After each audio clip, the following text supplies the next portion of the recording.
So the first thing that I would do is check the order with the MAR. So here I have my order, and I see that it's vitamin B12, 1,000 micrograms intramuscular daily, and I would compare that with the MAR to make sure that they match. And then I would look for any allergies, if my patient has any allergies, or when their last dose was given, if this was an as-needed drug. But this is not, it's daily. And then I would also look at the drug and look for any drug reference information to ensure I know all about this drug and if there's anything I need to do before administering it. Next, I would calculate the correct amount to give. So seeing that it's 1,000 micrograms daily, I know that I need to draw up 1 milliliter of this medication. And then I would do my first check with the medication. So this obviously isn't vitamin B12, but just for sake of the video, I compare it, do my first check to the MAR, the order, and it's correct. And then here's also where I would sign the narcotic record if it was a narcotic, which it's not. And now I will perform hand hygiene, and I will make sure that I choose the correct needle gauge and length and that I have the correct syringe. So here I'm using the 22 gauge 1.5 length needle with a 3 milliliter syringe. And now I will perform my second check. And once that is all good, I will prepare the medication.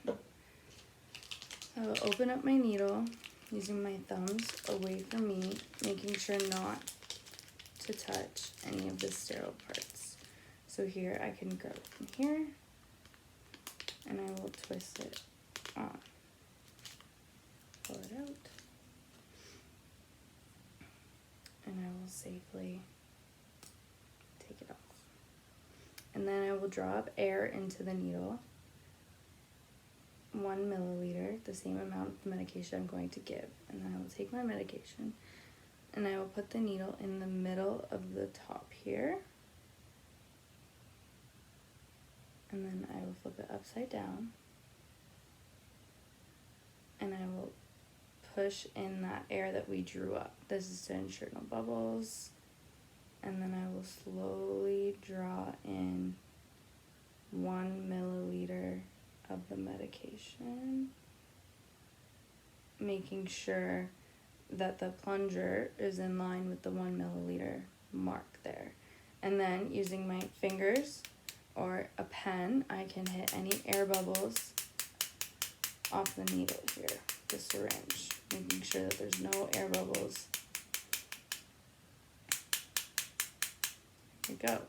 So once there are no air bubbles, I can safely remove the needle from the medication. And then I will safely recap using one hand. And then this is ready to go into the patient's room. And now I will do my third check once I have drawn up the medication. Okay, I think it's all good. And then now I would ask for an independent double check if this was a high alert medication from another nurse. So once I enter the patient's room, I would introduce myself and perform hand hygiene. And then I would identify the patient using 2 identifiers, and then I would check their armband against the MAR. And I would assess their knowledge and understanding of the drug, the procedure, and I would explain anything that needs further explanation so that the patient is aware of what is going on and how the drug is supposed to work. And then I would provide privacy for the patient, and I would position them accordingly, and I would landmark. And while I'm landmarking, I'm assessing for the skin integrity, the size of their muscle, and I would palpate for any tenderness or hardness. So since I don't have another person, I'll just show you kind of on me the landmarking. So I would assess the ventral gluteal here, and I can kind of swing my leg and feel, and then I would move my hand, and it's about right here.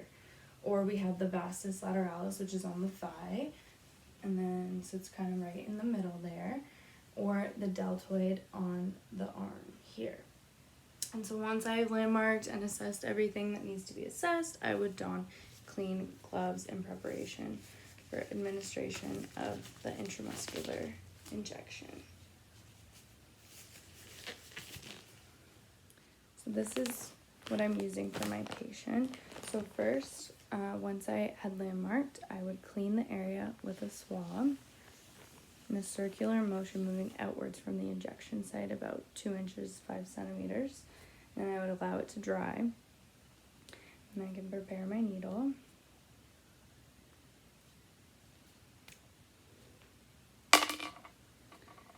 And then I would Z-track with my non-dominant hand. And then I will quickly dart the needle into the muscle at a 90-degree angle. And then I would aspirate for 5 seconds. And if I don't see any blood, then I slowly inject the medication.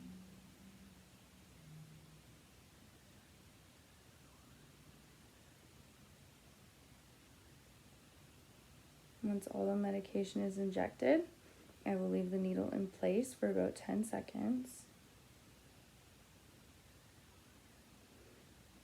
Then I will withdraw the needle and release the skin, placing the needle in my sharps container, and I will apply gentle pressure with a clean swab. And now I would reposition my client if needed, and I would leave the room and do my documentation of the exact time that I administered the medication, the amount, everything. And then later on, I would check on the patient for effectiveness of the medication, if there's a reaction at the injection site, anything like that. So that is administering an intramuscular injection.